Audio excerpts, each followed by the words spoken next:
Thank you, Your Honor. May it please the court. Yes, sir. Ron Fine on behalf of the voters in Georgia's 14th Congressional District who filed this challenge. With me, of course, are Andrew Celli, Sam Shapiro, Diamond Wells, Brian Sells, and of course our co-counsel watching remotely. Your Honor, this is a solemn occasion. This is not politics. This is not theater. This is a serious case that the voters who we represent have brought in order to offer proof that their United States representative seeking re-election, Marjorie Taylor Greene, having taken the oath to support the Constitution, then broke that oath and engaged in insurrection. And welcome. I'm your Kevin father, Kevin Williams, and this is all about Marjorie Taylor Greene. She's on trial.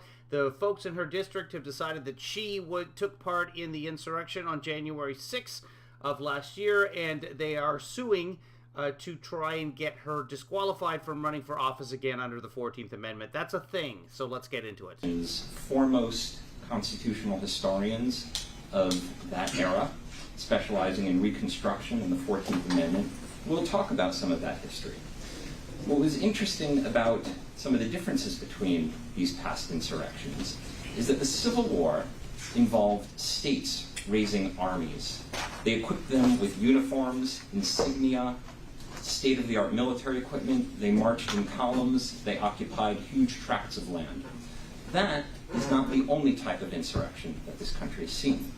What's wrong with her? She's beautiful. She's got huge tracts of land. 18th century Americans. Those include Shays' Rebellion, also known as Shays' Insurrection, and the Whiskey Rebellion. These insurrections, yeah, Whiskey Rebellion, were of a different character. Call back. They were not quite as organized as the Civil War.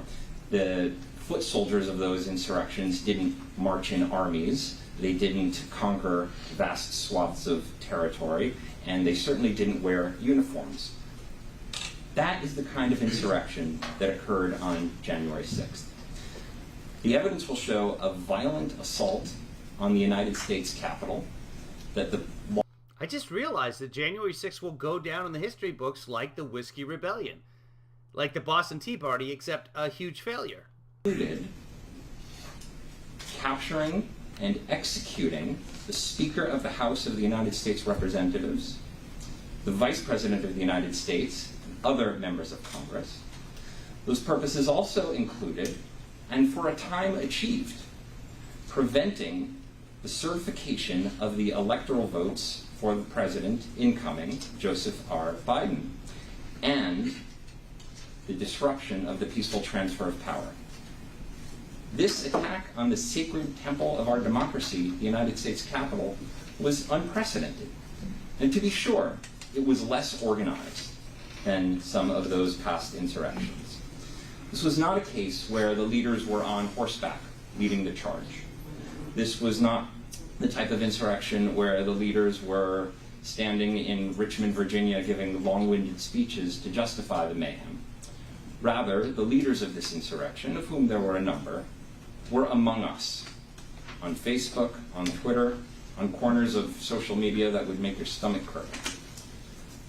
The evidence will show that Marjorie Taylor Greene was one of them.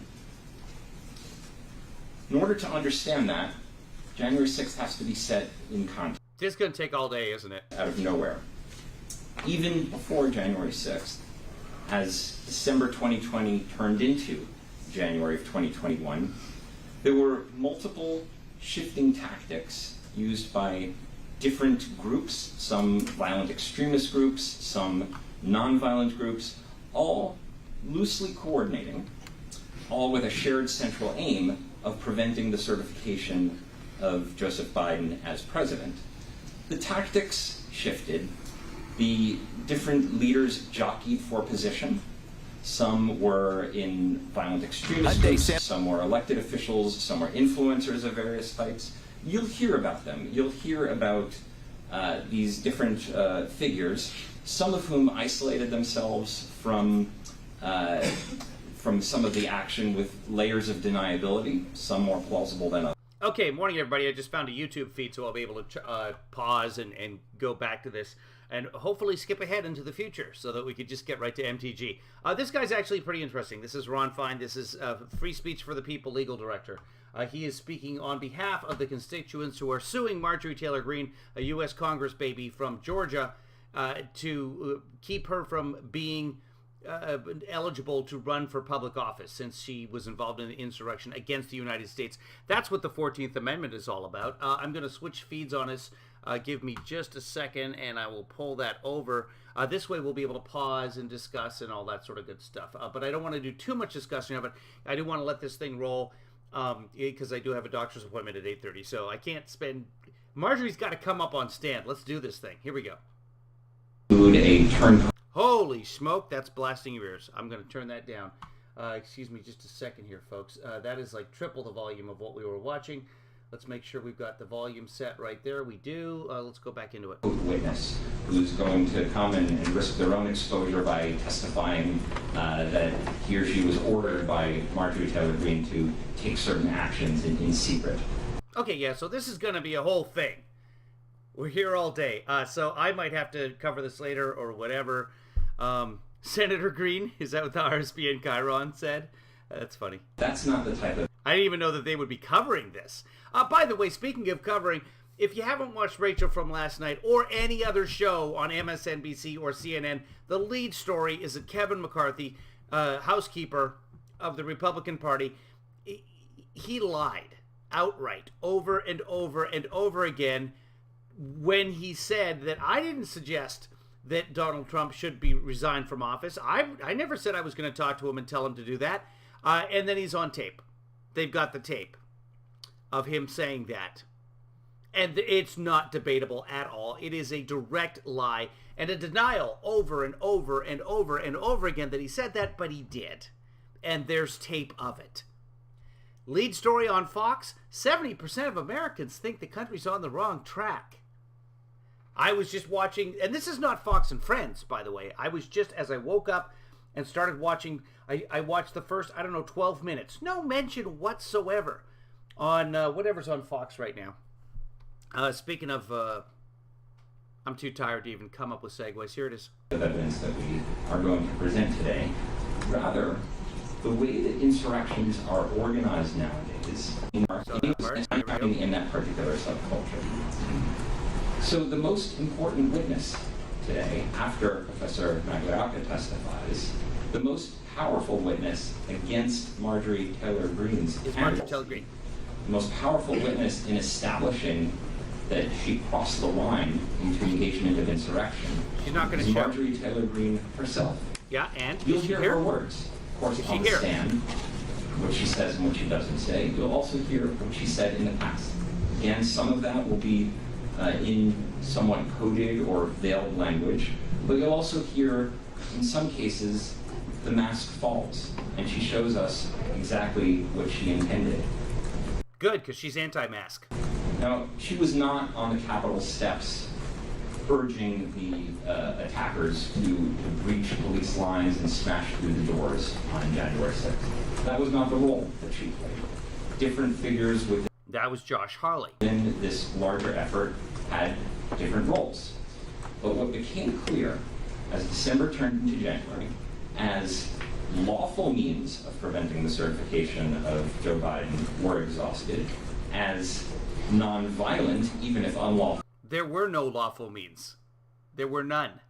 That's why he's president. Means were exhausted, is that Marjorie... I'm exhausted already. Get to Marjorie Taylor Greene! Taylor Greene nonetheless played an important role. And her role, even after she has never played an important role. Took the oath on January 3rd to uphold the Constitution and defend it against all enemies, foreign and domestic, was several-fold. To bring people to D.C., again, not by providing trains and buses that would transport them directly, but rather through other means, to contribute in the planning, and to signal that January 6th would be, as she said herself on January 5th, our 1776 moment. A coded phrase with great significance. In fact, it turned out to be not really coded. An 1861 moment. Instead of violence against a foreign empire, as we saw in 1776, she urged and encourage and help facilitate violent resistance to our own government, our democracy, and our Constitution. And in doing so, she engaged in exactly the type of conduct that triggers disqualification under Section 3 of the 14th Amendment, which is to say, she engaged in insurrection. Thank you. Thank you. Thank you. Let's get moving. All right. Just a prelim hearing, by the way. This is not an actual trial, I don't believe. There's a jury there of any kind.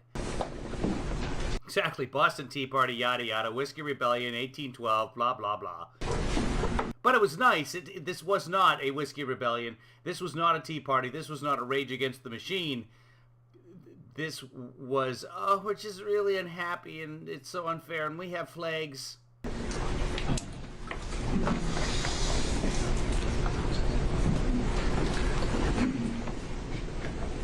Dude, take the drink in advance, would you? Thank you, Your Honor. May it please the Court. I represent Marjorie Taylor Greene, member of Congress of the United States, in this hearing. And Your Honor, this is a court of law. This is not a political candidate debate. This is not a place for political hyperbole. It is not a place for political smear. It's a court of law. And what we've just heard, there was not a word about the law. What does the Section 3 of the 14th Amendment mean? What does the word insurrection mean? What does the word engaged mean? Not a word. There was not a word. What does the word mean? Your Honor, we can't know anything right now. If you'll permit me, Your Honor, I want to deflect some more. Word about the First Amendment that prevents normal political speech and a hyperbole from being used against someone. Not a word. They think they're in the wrong place. Well, I plan to talk about the law. What does this mean? This very serious charge that has very broad ramifications to the rights Just for the record, the First Amendment is not a protection against hyperbole. of Representative Greene. I mean, you can yell fire in a crowded theater, and that's not protected by the First Amendment. Certainly not protected if you yell, really, really big fire. The voters in her district and our democracy. First, the right to vote is at stake, right here, right now, because they want to deny the right to vote to the thousands of people in the 14th district of Georgia by having Greene removed from the ballot. Those voters have a right to They still have the right to vote. vote for the candidate of their choosing, and they have a right to have their vote counted. Can't vote for a felon. Now, the primary is May 24th. Absentee ballots have already been printed. They will be mailed on May the 2nd. By the way, they can still vote for her. Even if she's kicked off with the 14th Amendment and she's not on the ballot, she can't hold office. They can vote for her. And early voting starts on May the 7th. And what is their hope is that there'll be a decision by the Secretary of State right before the primary, where she is immediately struck from the ballot. Right. And those people that go into the polling place cannot vote for their candidate of their choice. Because by utilizing this procedure, the substantial constitutional and federal law. Marcy says this is the kind of lawyer whose office is next to the 24-hour bail bonds place. I would correct you on that, Marcy, and say this is the kind of lawyer that works out of his '84 Lincoln. Violations that this candidacy challenge presents cannot be decided by this court. Yeah, I got your affidavit right here. Hold on a second. It's under the. I got some fast food. This is my breakfast sandwich. Hold on. Here's the. That's a napkin. I like to keep things clean around here. Hold on. It's no. That's yesterday's shirt. Give me a second here. There it is. Hold on. There it is right there. There's your Sorry, that is a coupon for a Mexican restaurant. I accept payments of multiple forms, by the way. Venmo, Bitcoin. I prefer the gift card. Hold on, it's in the back seat somewhere. Unlike civil court or criminal court, which will... Yeah, Thomas. Unfortunately, C-SPAN is... I can't pause it. So if we pause it, we miss stuff. I'm all about the pauses. always prioritize If someone finds a YouTube feed with the better C-SPAN sound quality, let me know. deciding issues of that magnitude before being subject to a trial, before being penalized by disqualification, and before the irreparable harm that will occur if that occurs. Hold on, this is PBS. Let's listen to PBS for a second, see if the audio is better. No, it's way too low. Everyone's got a different audio feed and none of them are good. Hold on, that's 11 Alive. We've seen that one. 11 Alive might be a local place out of Alabama. Yeah, it's from Atlanta. But if someone finds a better feed, let me know. But that's the nature of the proceeding. When can Representative Greene raise her constitutional defenses like the evidence you are presenting violates the First Amendment to the Constitution? When are we going to be able to litigate that question? In state court. After she's disqualified, after she's stripped from the ballot, maybe after the primary occurs and she loses, well, nobody can vote for her, and obviously loses it, we'll whoop de ding. Okay? How do we recover from that? How do we go back from that? These are irrevocable. This is harm to the voters and to the candidate. Now, second, our democracy is this way. It should be the voters, not government employees, public officials, judges and lawyers who decide our election. Voters have a right to vote for the candidate of their choice unless there is very compelling legal, not rhetorical, justification for that. Third, and which is not present here. Third, fundamentally, First Amendment rights are at stake. Not only the right to vote, as I've mentioned, or the right to run for office, but also the challengers will try to use the First Amendment protected political speech of Representative Greene as evidence of, quote, engaging in an insurrection or rebellion. That's unconstitutional. Hold on, we're going to try USA Today. The LA Times says Mitch O'Farrell's been a consistent advocate for boosting the supply of homes by building houses and apartments. Now I'm getting political because ads. Mitch believes everyone give it a deserves second. safe housing, Give it 7 parks, seconds, streets, and sidewalks. and then we'll listen. Mitch The ad's O'Farrell got good received- volume, got good sound. Let's listen to that. All right, fine. Play. 2023. Oh, I like it. This is better. Hold on. We're going to switch over here. Give me a second. We'll keep that one just in case. We'll switch over to the USA Today. And we even have 3 views on this one. Oh, this is going to be fantastic. Get ready. Turn down your volume in your ears if you're listening in your earpods. Take it out for a second. Here we go. Not today, not tomorrow, but eligibility when she presents herself as a re-elected member of Congress. Oh, thank you, everyone. I think we found the best feed right here. We can see the witness. We can see the guy. We can see the law-talking guy up here chewing on his glasses. That means he's a serious dude. Here we go. She could be excluded under the exclusive power of Congress to judge the qualifications of its members. That's where these people should be.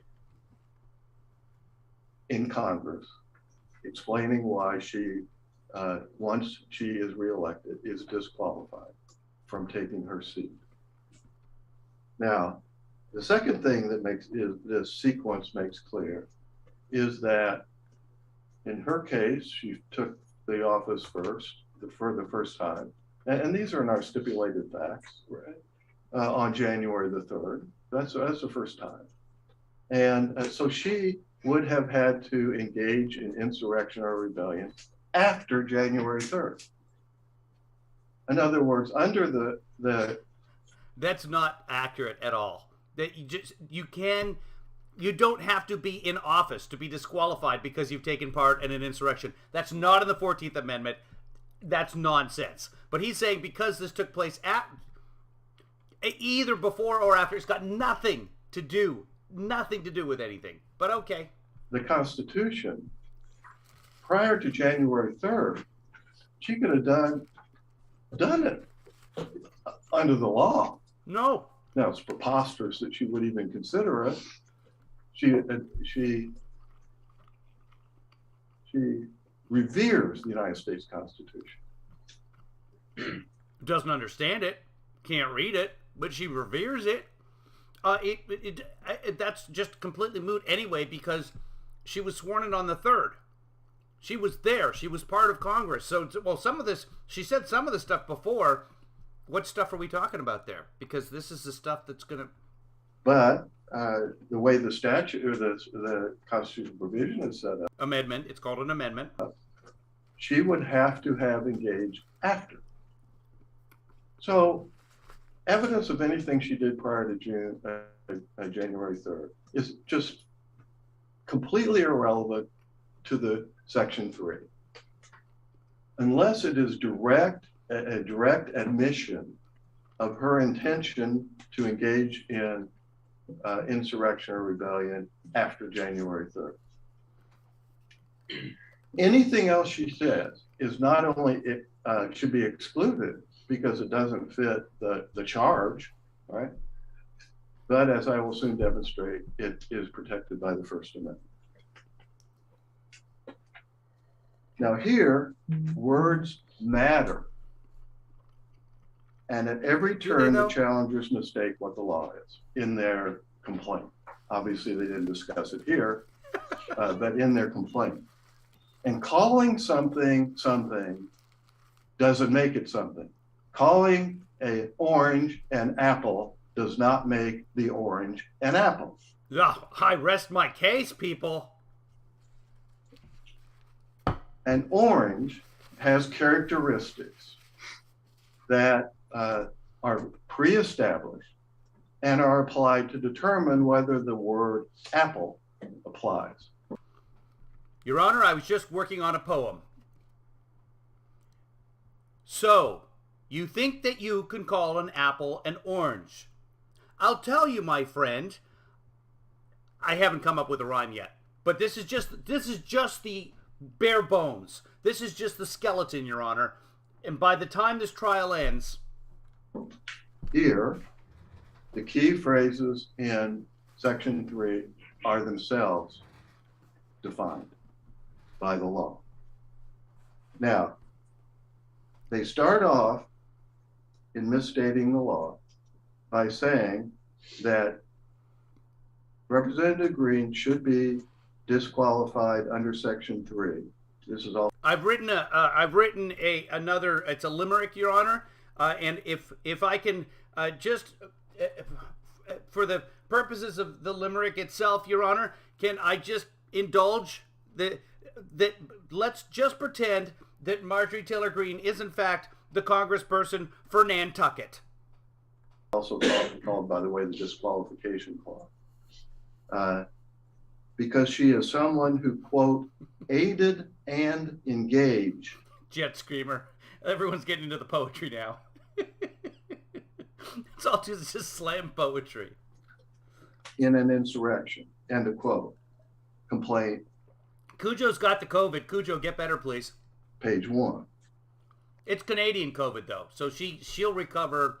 Everyone up in Canada recovers in metric time, which is that's like 10 hours in a day. So much easier in terms of math and goes by so much quicker. And the reason for that, of course, is that Canada's to the north and the days are so much shorter than here in the United States. Aided and engaged. Where is that in Section 3?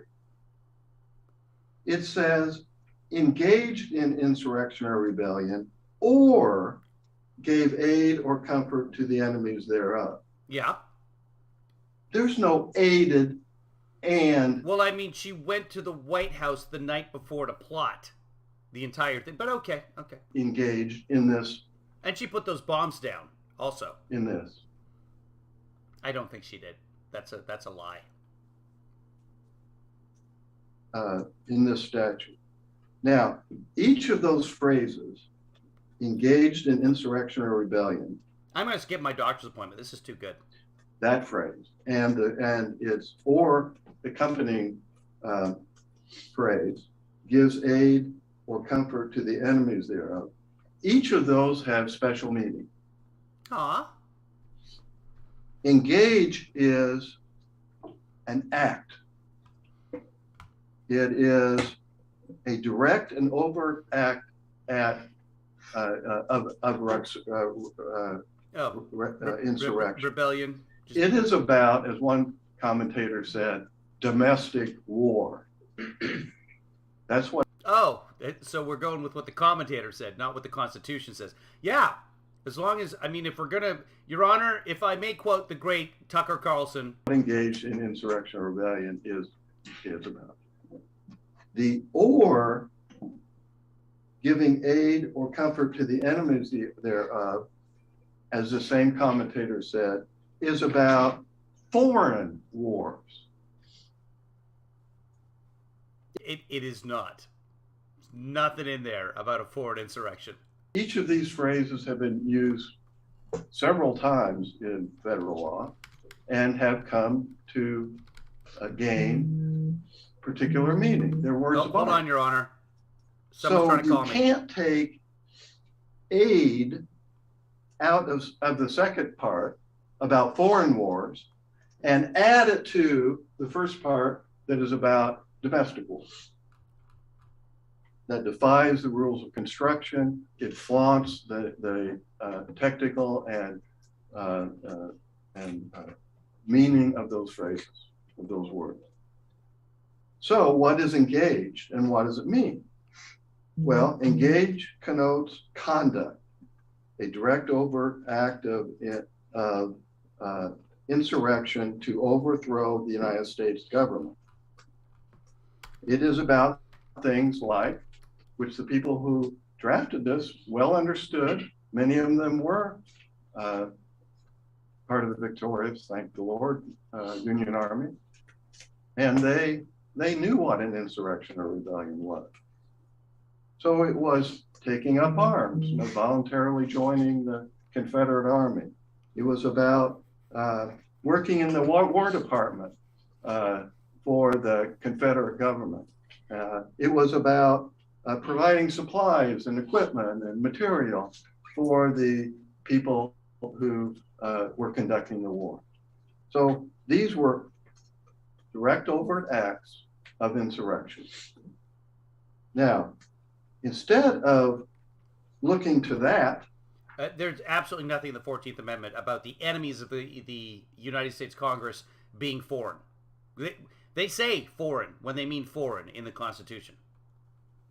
What we have already heard described as their evidence, and of course is well revealed in their complaint, they want to hold against her First Seriously, can someone silence their cell phone, please? Amendment protected speech. And here's a few examples. No. On page 19, quote, "The people will remember the patriots who stood for election integrity," end quote. That is supposed to be about an insurrection or engaging in an insurrection.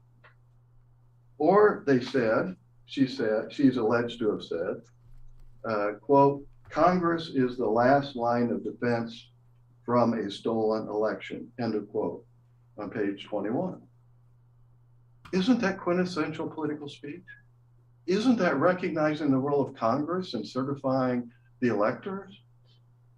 How could that be interpreted as an overt act to engage in insurrection or rebellion? To the next question, it was interpreted by an overt act. That's what the people who follow MTG thought she was saying. Well, I mean, if you have another interpretation of it, we're open to hearing that. But your interpretation doesn't matter as much as her meaning. it can't be.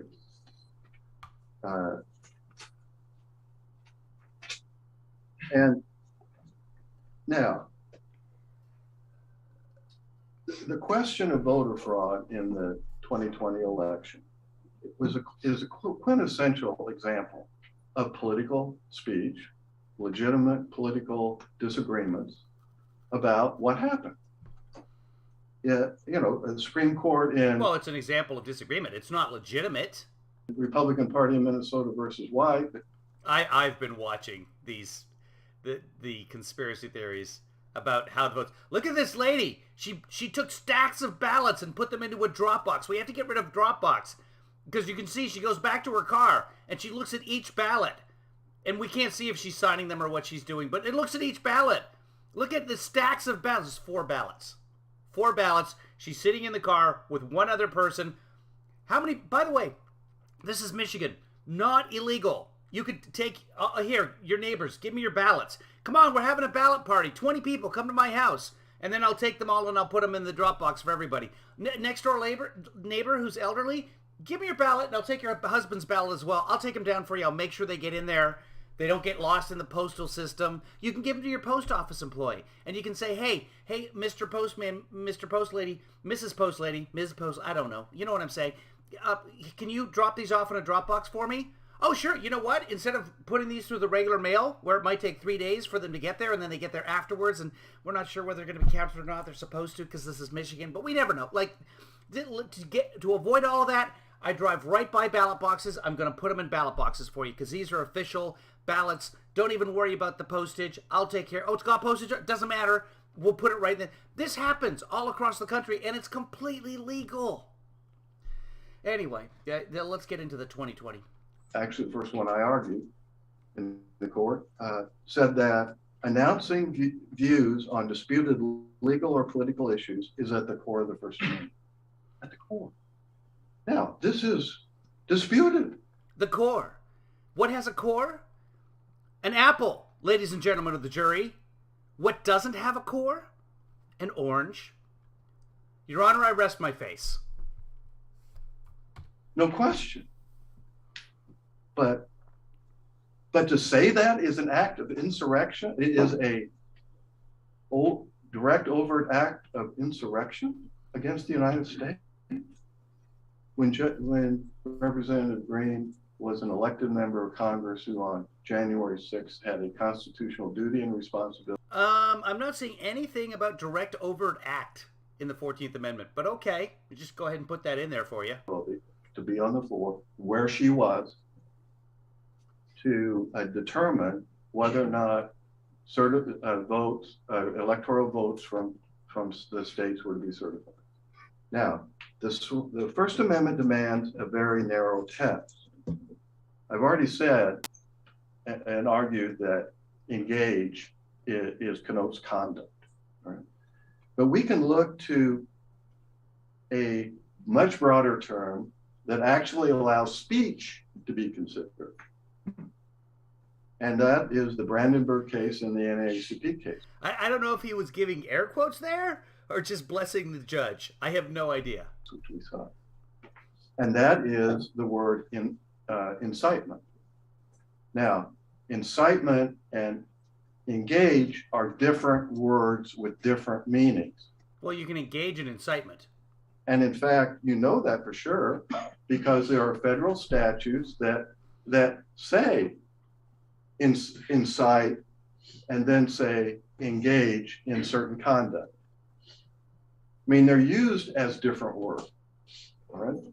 Incitement, the Supreme Court has said. They are, in fact, different words. Judges, they agree. They're different words. Is speech. But the Supreme Court, because the First Amendment concerns, so that normal, everyday political speech will not be punished as they want to do,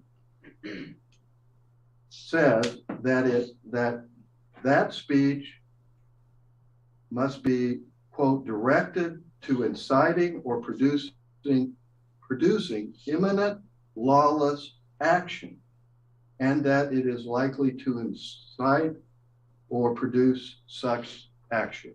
End of quote. That's on page 30 of our motion to dismiss. That is very restrictive, right? But we know how restrictive it really is. Supreme Court's already looked into the case of imminent lawful action incitement. Ohio versus...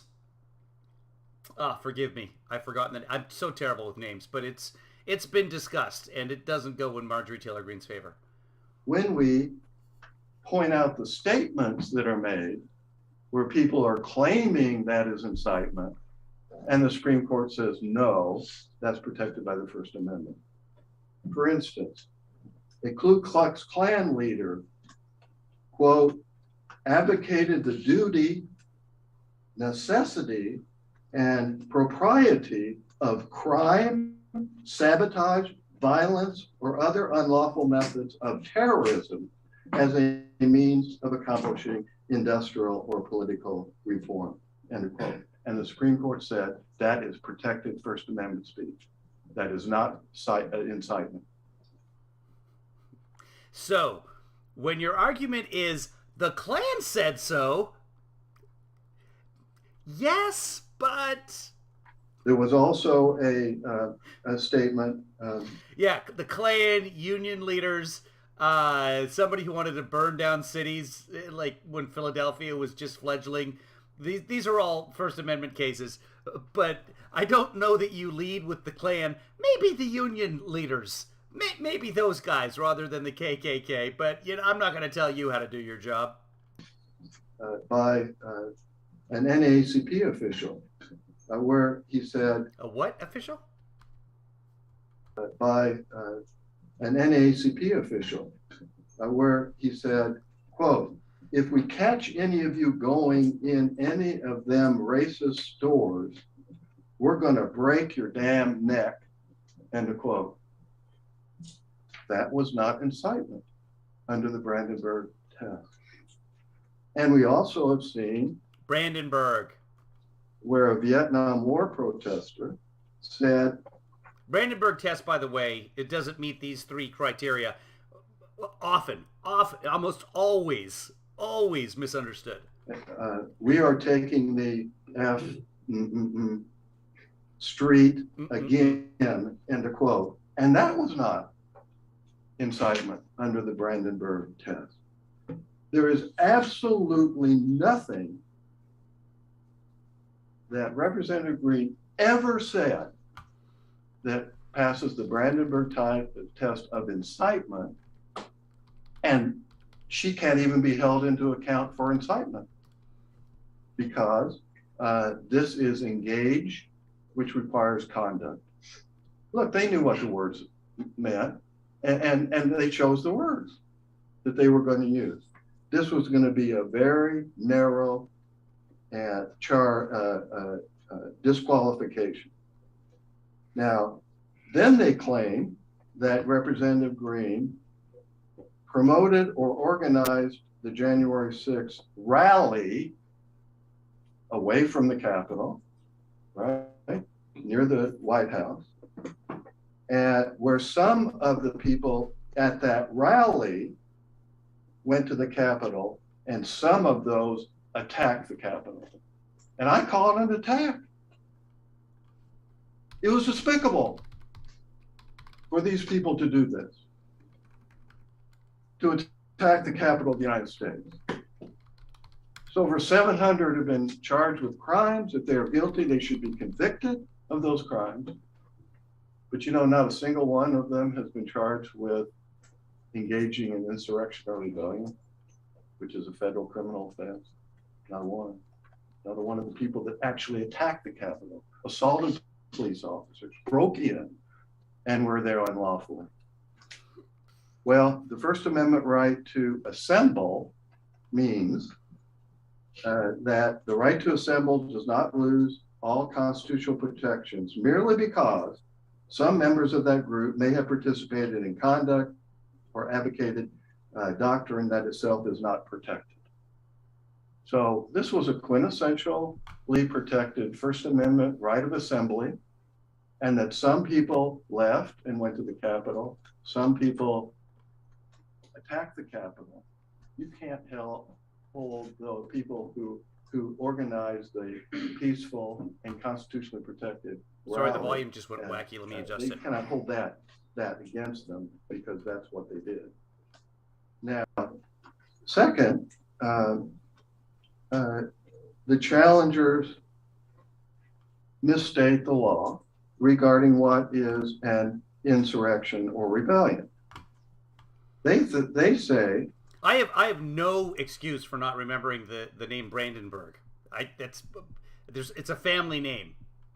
it is, quote, to overthrow the government or obstruct its core functions, period, end quote. That's on page 32. Nowhere in any case does it say that insurrection includes obstruct its core functions. It certainly says overthrow the government, and certainly if that would occur, all of the functions would transfer to someone else, right? But they want to expand this so that, for instance, when a heckler in the House gallery stands up and heckles the Congress, the House, and they have to suspend, that person is guilty of insurrection or rebellion because a core function has been obstructed. Look, this word is way more serious and narrow than what they say. Let me give you examples of what the either statutes or the courts, etc., have said. A domestic war, that is on page 20 of our submission motion to dismiss. A domestic war. Does anybody have that motion up? I want to see who the commentator is that called it a domestic war. Second, and that was the Attorney General in 1867. 2, combinations too powerful to be Wait, the commentator is a civil general? What? suppressed by ordinary course Attorney General? of judicial proceedings or by the marshal. That was temporarily so, apparently. I don't know. But even if it were, it wasn't, it was temporary and short-lived. Third, a rising so formidable as for the time being to defy the authority of the United States in such force that civil authorities are inadequate to put them down, and a considerable military force is needed to accomplish the result. Jay's Rebellion collapsed when the U.S. military showed up. And the military wasn't required here, even for the temporary attack. An armed insurrection too strong to be controlled by civil authorities. And then finally, the court in Allegheny City juxtaposed what an insurrection is and what an insurrection isn't. It says an insurrection is an organized and armed uprising against authority or operation of government. It is not, while crimes growing out of mob violence, which we certainly had on January 6th, however serious they may be, or however numerous the participants, are simply unlawful acts in disturbance of the peace, which do not threaten the stability of the government or the existence of political society. That's not the case, though. I mean, there were weapons involved. It was an armed rebellion, and it did interrupt the flow of the government.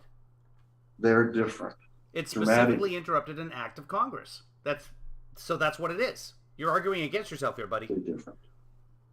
Now, we have stipulated that a group of people that did not include Representative Greene unlawfully entered the United States Capitol on January 6th. And they did. But she has stipulated multiple times that they weren't doing anything unlawful because the door was open. The window was already broken. You go through a broken window, that's not illegal. The cops obviously broke the window for them. No, it wasn't the cops specifically per se, but it was a cop shield. I mean, I say more than that about what happened. As I just had before your court, Your Honor, on behalf of Representative Greene. Excuse me, Judge. But, yeah. I apologize. I'm looking at the case against, and I don't see anything about domestic war, but that might be on the defense's part. So I don't know. Hamilton, Sorry? that's my guy who needs to help us with the sound. Give me just a second. I hope he helps us with the temperature. It's hot in here. He is the man. Oh no, we can skip a little bit ahead. Hopefully. And the people more than just unlawful. Here we go. But significantly, they are willing to agree that those people that entered unlawfully did not include Representative Greene. So she did not engage on the attack on the Capitol. That, if there is conduct that meets the term engage, I mean, that if there is conduct that would ever meet the term engage, it would be breaking into the Capitol. That would be an engagement, certainly, an overt, direct overt act. Well, Marjorie was already there, so she didn't have to break in. And however, I think describing that as insurrection or rebellion is just political hyperbole and not under the Constitution. And that's what you have to engage in.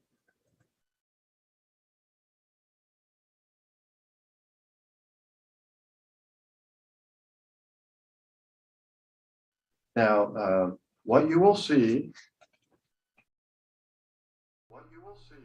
Sorry, I was muted there. His argument is that the insurrection, it wasn't really an insurrection. That's the argument that they're making today. Is pertinent evidence about what she did from us from January 3rd until the end of the day on January 6th.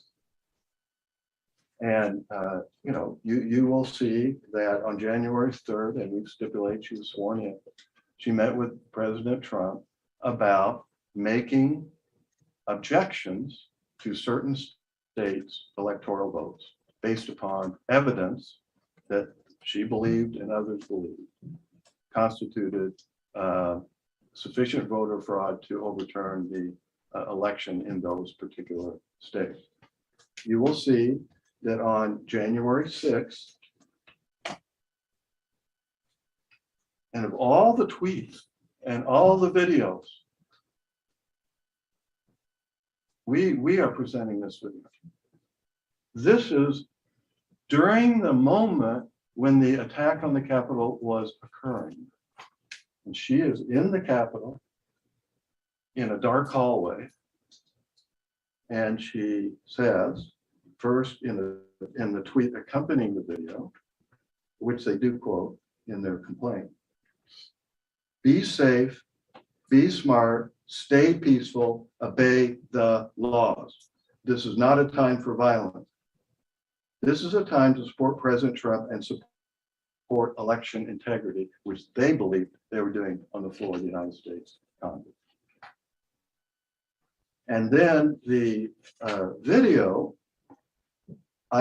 so I urge you to remain calm. I urge you to have a peaceful protest. Make sure that everyone is safe and protected. And let's do this in a peaceful manner. This is not a time for violence. This is a time to support President Trump, support election integrity, and support this important process that we're going through in Congress where we're allowed to object. So this is very important. So I urge you to stay calm. Be the great American people that I know you are, and just know that we're in the fight for you. God bless everyone. Be careful, be safe, be smart, and obey the laws. A few days later, after the attack occurred, she said, we, meaning members of Congress, did not plan, cause, and denounce the January 6th attack. And then FBI Director Wray testifies before a committee of Congress. This is R5. I was appalled, like you, he's addressing members of Congress, at the violence and destruction we saw that day. I was appalled that you, members of Congress, our country's elected leaders, were victimized right here in the very halls of Congress. Representative Greene was a victim of this attack. Her life was in danger, she thought. She was scared and confused. Her life was in danger, but it wasn't an insurrection. She's a sitting member of Congress, but it wasn't an insurrection. Her children were frantic about what was going on and feared for her safety. That is not what a person who planned the attack would react. And you will see her reaction. Yeah, because Frankenstein was never concerned about his monster. And you will then hear her testimony. So, the attack on the U.S. Capitol, as despicable as it was not an insurrection or rebellion, and she certainly did not engage in it as understood under the law. That is what the evidence will prove, and why she should remain, among multiple other reasons, remain on the ballot. Thank you. Thank you, Mr. Bob.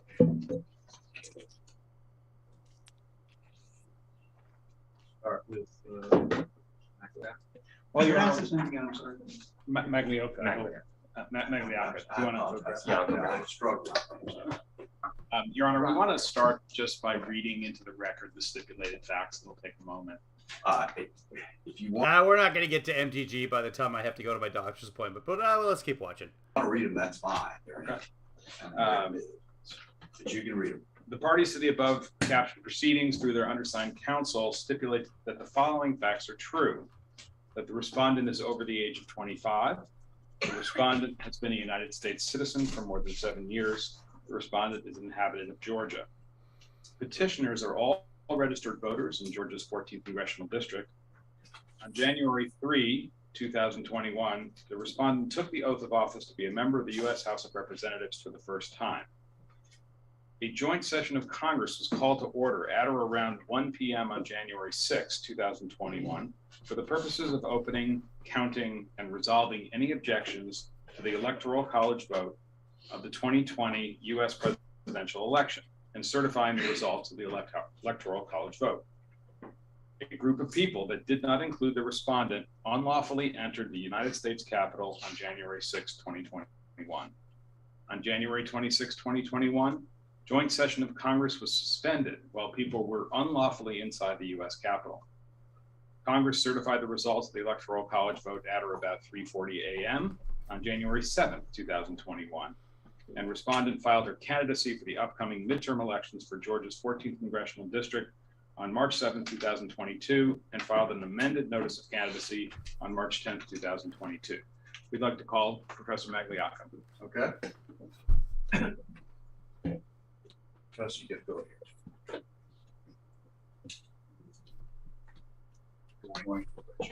Yes. That's just a reading of the statement of facts. Here we go. Who's this guy? The whole truth and nothing but the truth, so God. I do. Okay, please proceed. Good morning, Professor Maglioka. Could you just repeat your full name for the record? Gerard Maglioka. And what's your profession? I am the Samuel R. Rosen Professor at the Indiana University Robert H. McKinney School of Law. What's your educational background? I received my college degree at Stanford and my law degree from Yale. And could you summarize your professional experience since then? Yes, I was a law clerk for 1 year, and then I was an associate at a law firm for 2 years, and I've been a teacher for the past 21 years. And Your Honor, I believe Exhibit P61, his resume has already been admitted to evidence, so we don't need to retread it. Professor Maglioka, what are your areas of research? My main area of research is American constitutional Vampiric history. studies. And you don't have a PhD in the history, occult, though, do you? the dark arts. So what is your experience How to working maintain a with silhouette. historical materials? Well, I do work at archives around the United States on books that I write. So, for example, I've worked at the Library of Congress, Mount Vernon, the Chicago History Museum, the National Archives, and as well as other facilities that hold documents. And how much of your work has been original historical research using original historical materials? I like this guy more, despite the last name Nosferatu, than the lawyer that Marjorie Taylor Greene hired. Can she just hire this guy right now? Your Honor, can I just change lawyers? I don't even care if he's on my side or not. He's just better. Materials. Well, more than half. I mean, obviously, I use secondary sources, read other books and articles to do my research. But Give me just a second. I think they have a difficulty hearing. oh, okay, sorry. Yes, you unfortunately have to talk to the student. Oh, they're asking him to speak into the mic. He's the one guy we can understand. Did you need to finish that question? Would you like me to repeat my answer? Yes, I'd say I do more than half of my work on primary sources, and then the remainder consists of reading the other books or articles written about the subjects that I'm studying. What methods do you use when you're conducting? Oh, for the original love. Come on. historical- Shall we establish? Expert witness. Moving on. Well, the first one was about Andrew Jackson and the period in which he was president. Okay, so we can't hear him. So good job, USA Today. Go back to the other feed. The second talk at Mount Vernon in 2021 about the Sorry, guys. because that's sort of, well, the most important initial source. I Then I also are they going to fix the audio here? sources outside of Congress, for example, what did They have provided us no expert report. God damn it. Required for such an expert, so that we can prepare for it. Hold on. This is why I saved the other feed. Let's go here. Professor, can you just briefly summarize the historical context for Section 3 of the 14th Amendment? Yes, so after the Civil War, elections were held across the South for Congress and for the Senate, and some of the people who won had been leaders in the Confederacy. They arrived in Washington seeking to take their seats. Northern public opinion was outraged at this because these were some of the same people who had led secession. So those members were excluded from Congress, and then consideration was given to some formal proposal that would exclude them for some period of time afterwards. And who are the primary framers of this? So Section 3 of the 14th Amendment was drafted by Senator Jacob Howard of Michigan, and it was narrower than the original proposal that had been put forward in the House of Representatives. So the House proposal for Section 3 would have prohibited all former Confederates from voting in federal elections until 1870. So the senators considered that too broad and unfair. So the substitute drafted by Senator Howard focused instead on office holding rather than voting, and did not apply to anyone who had been engaged in insurrection. Instead, it applied only to officials, either current or former, and civil or military, on the thought that it was the leaders of the insurrection who should be held accountable rather than ordinary followers. And in developing Section 3 of the 14th Amendment, did the framers look to any historical examples of insurrections other than the Civil War? There were other examples, but there was nothing cited specifically in the debates in Congress about that provision. What, if any, historical insurrections were well known to reasonably educated mid-19th century Americans? Well, there were two. One was Shays' Rebellion, which was also referred to as Shays' Insurrection, and the other was the Whiskey Rebellion, which was also referred to as the Whiskey Insurrection. So let's start with Shays' Insurrection or Shays' Rebellion. When and where did that occur? So Shays' Rebellion occurred in Massachusetts at the end of 1786 and early 1787. It was a tax protest by farmers who were upset about high land taxes, and that had led to many foreclosures of farms. So what started happening was that groups of farmers would arm themselves and go to local courts to basically stop the courts from operating so that foreclosure sales would not happen. This built up to a point where the state militia was called in to sort of deal with this suspension of the normal operation of the courts by armed people. And that led to a clash at an armory when some of the sort of insurrectionists decided to try to take some weapons. 4 people were killed, and after that, the rebellion or insurrection ended. You said that their goal was to stop the courts from operating. That's correct, to prevent foreclosure sales on farms. And from a historical perspective, what were the key features of Shays' rebellion that would be remembered in the mid-19th century by reasonably educated? Well, that it was an effort by armed people to suspend the civil authority of government for a period of time, and it was considered a significant event because it seemed to have an influence on the framers when they gathered in Philadelphia for the Constitutional Convention, because they saw it as an example of why we needed to replace the Articles of Confederation with a new constitution. And was it considered an insurrection or a rebellion or both?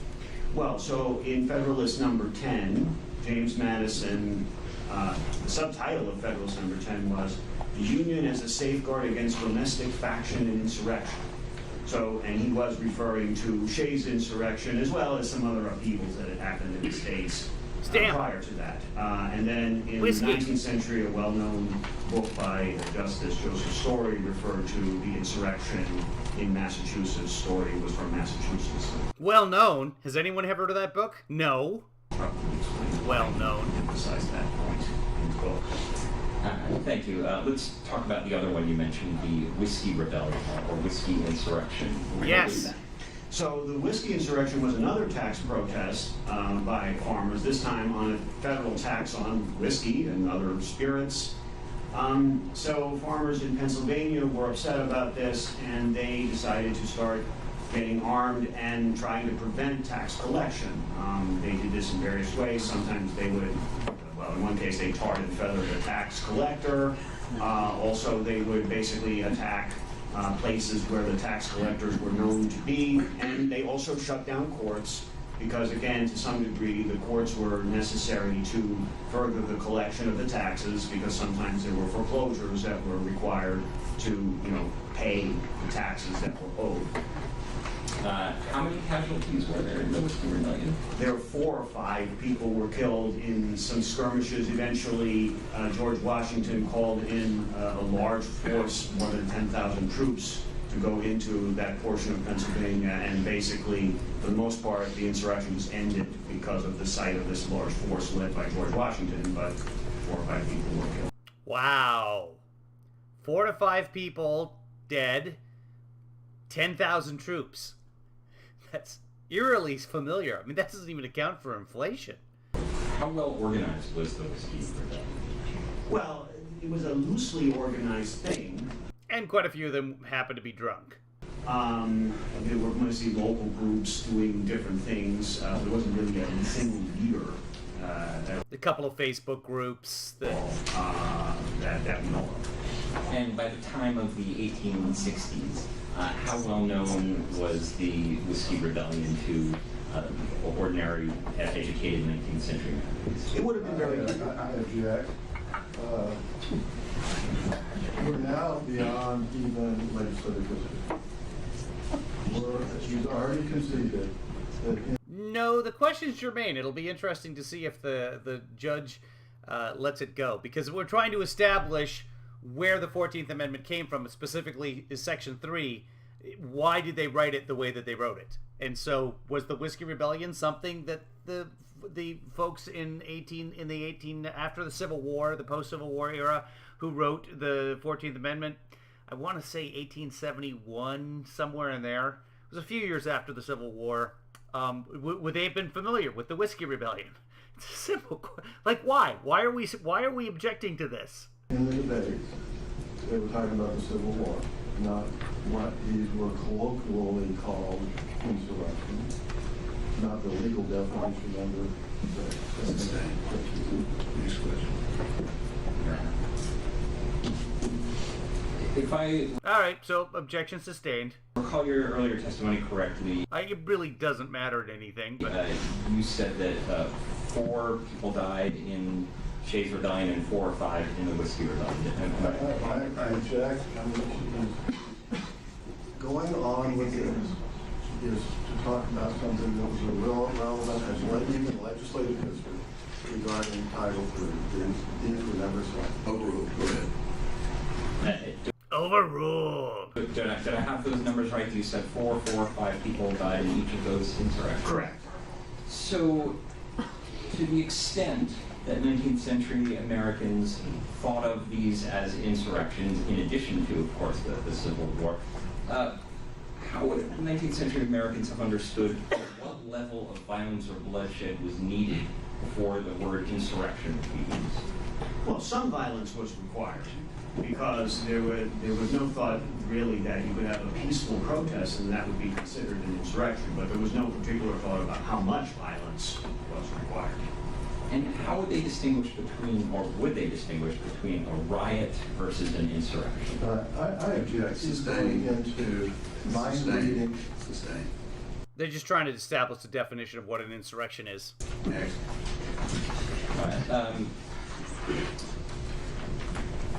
What sources did 19th century Americans use to understand the meanings of words? I object. He had no foundations in the way for that question. Sustained. All right. Rephrase. What do words mean? Objection, Your Honor. Your Honor, I'd like to display an exhibit that's already been admitted. Your Honor, in order to establish what words mean, we have to establish what words mean. Objection, Your Honor. Once Panda Express was allowed to call themselves gourmet Chinese food, words lost all meaning. I'll allow it. Into evidence, which is P81. P81.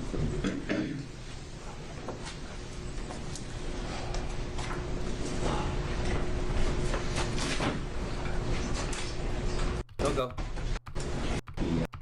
Can you see that? 30 edition of Webster's Dictionary. How is that dictionary? They're literally going for the dictionary definition. Get all connotative on their ass, counselor. I object. Sustained. Sustained. The judges having none of it. Let's just move on from this. Remind me, okay, so a little dicey. Okay. Can you zoom in even more there? What you do here, by the way, there's no jury, so all you're doing is trying to convince the judge. So when he says sustained to an objection like that, drop it, move on. Okay. Can you? Yes, I think I can. Can you read a couple entries down? And I'm not going to ask you to read it aloud, but do you see there can you read the definitions there? Yes, I can. Are you familiar with if this dictionary has a definition for insurrection? Yes, it does. And what can you, without reading from that that definition, is that?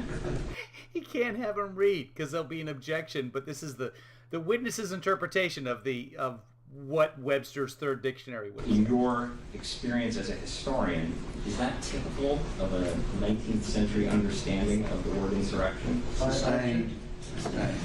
He doesn't even object. The guy's object sustained. Yeah, counselor, move on from this. Stand up. Document speaks for itself, counsel. Next. The documents do not speak for themselves because we can't see it, and really, we're the jury. How do you use these dictionaries in your own work? Well, they're helpful. Well, when I don't know a word, I look it up in the dictionary. Sustained. In putting terms into. Okay. What do we got? I believe it was because of it was in response basically to what had occurred during the Civil War. And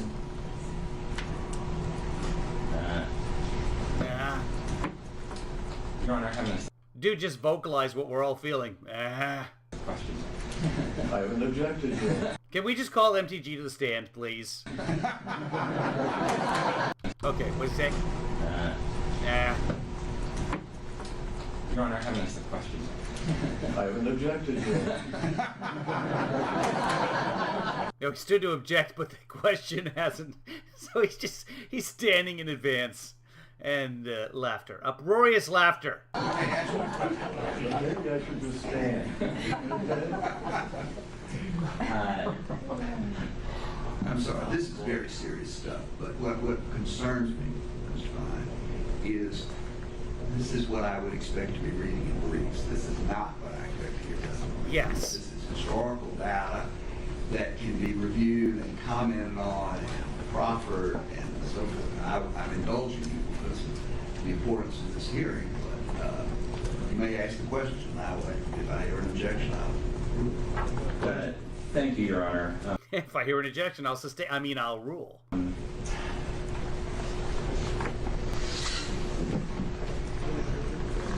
Your Honor, I can't think of a question. Objection, Your Honor. When, Your Honor, may I briefly confirm? Sure. Oh, dear. Oh, are we done? Hold on.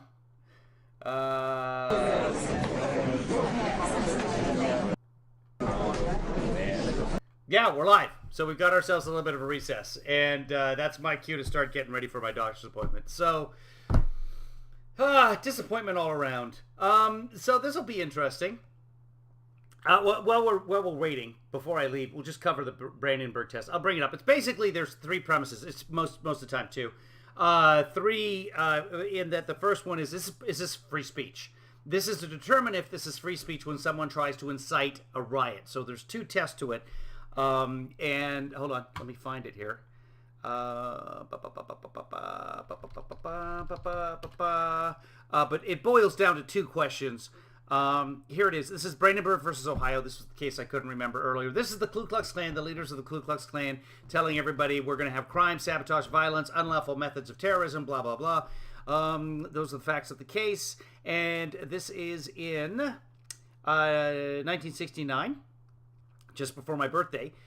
They decided that speech, number one, speech can be prohibitive if it is directed at inciting or producing imminent lawless actions. For example, if you tell people, we're going to march down to the Capitol, no, because they don't have legal rights to be on the Capitol grounds at that time. You cannot send a crowd to the Capitol without a permit. That's illegal. So that would fail the first test. Now, whether Marjorie Taylor Greene did that or not remains to be seen. The second, is it likely to produce such action? Is it likely that President Trump telling everybody to march down Pennsylvania Avenue to the Capitol, is it likely that that is going to produce people marching down to the Capitol? It did. Trump's actions, we know. Trump's speech, we know. Fail the Brandenburg Test. Trump would be found guilty by the Supreme Court. According to the Brandenburg Test, will MTG? Well, we may never know, because I really don't care that much. She won't. I don't see the judge ruling in favor of the... If she does, oh my God, every congressperson in the United States is going to face these kind of trials, which I'm okay with. But, oh, what a drain on the legal system. All right, kids, I'll come back maybe later. I'll keep this feed going. Not this feed, sorry. I'll just hold it here on the YouTubes, and I'll come back and see what's happened, but it's going to be much later today. No movie night tonight. It is Kevin Lee Daughter's birthday tomorrow, and tonight is my night to spend time with her. She's off dog sitting about 45 minutes from here. So I will be occupado with that, probably watching a movie with her. So no movie night tonight. But Stephanie, there you go. Stephanie says she'll do movie night tonight. So you guys, if you're not in the Kevin Lee Father chat room, find someone in this chat right over there and ask them how to get involved. Boy, I didn't even think about it. I've been doing this long enough that I pointed in the right direction, which is the opposite direction from where I see it on the screen. It's all topsy-turvy. Well, I'm proud of myself. Guys, be good. Be good to each other. Be good to me. And hopefully we'll see you later today. And by that time, hopefully the whole thing isn't spoiled. I don't know if MTG is going to get up. But if we come back, we'll be able to go right to MTG. So that's going to be exciting. All right. She might not even speak today. I hope she does. I hope it gets over with. We will see you guys later. Be good to yourself. Bye.